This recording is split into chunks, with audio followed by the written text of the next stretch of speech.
Siguro lahat tayo naman member ng Pag-ibig. So, kahit nasasaktan ka na, charot.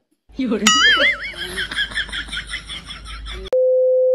So, for this video ay tungkol sa Pag-ibig invalid transaction. So, bakit ba invalid transaction? So,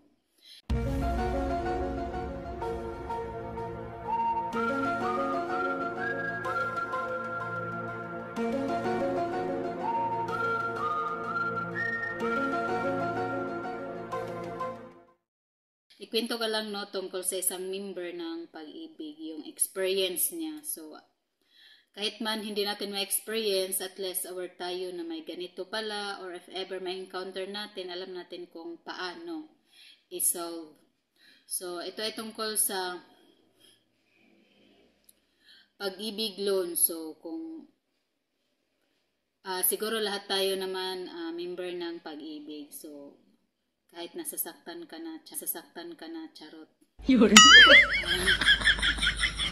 And then, so, back to Pag-ibig invalid transaction. So, yung isang member ng Pag-ibig, nag-loan siya. So, that time na nag-loan siya, okay naman nakapag-withdraw siya, pero hindi niya inubos yung loan. So, nag-withdraw ulit siya. Yung the time na nag-withdraw ulit siya, invalid transaction na yung nakikita na sa machine. So, ang ginawa niya, nagpunta siya sa bangko. So, doon siya nag-withdraw since pwede naman mag-over the counter. Fill up ka lang yung account number mo. And then, advice ng bangko is i-deactivate yung ATM card. So, deactivated na yung ATM card. So, that time na nag-loan siya uli, yung second time na nag-loan siya, since deactivated na yung ATM card, which is yung loyalty, so yung loyalty card deactivated na, bali, pumunta siya sa Pag-ibig branch para magpa-ID uli ng loyalty at the same time ATM.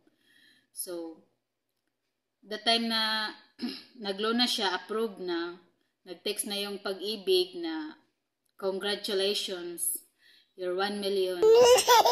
Nag-text na yung Pag-ibig na credited na yung loan sa account niya. So,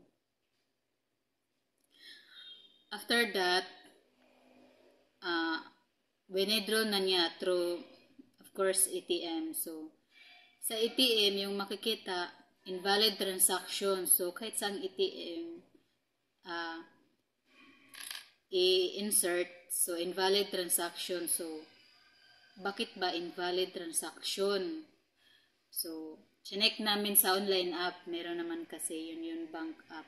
Pwede mong i-check kung magkano laman yung account mo. So, in-enter namin yung account, card number. So, nakalagay doon is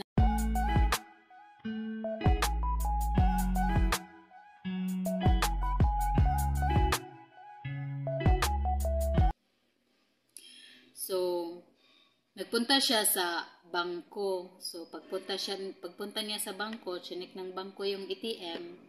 So, sabi ng bangko, hindi pa daw pumasok o baka delay lang yung pagpasok ng pera sa bangko from Pag-ibig, yung loan.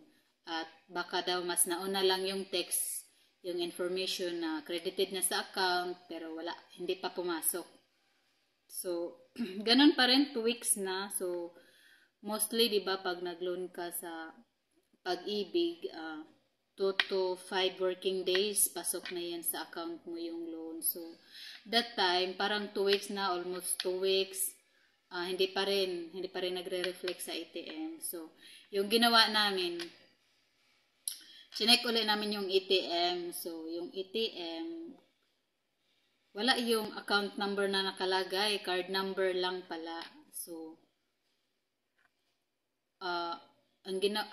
chinek namin uli yung old ATM card, which is naka-indicate doon yung account number. So, chinek namin sa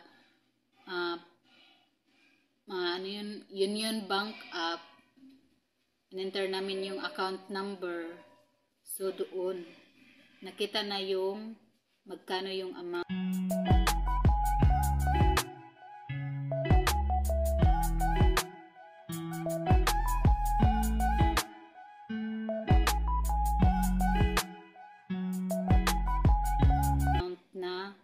pumasok. So, ibig sabihin, yung ATM card, hindi gumana, parang error siya.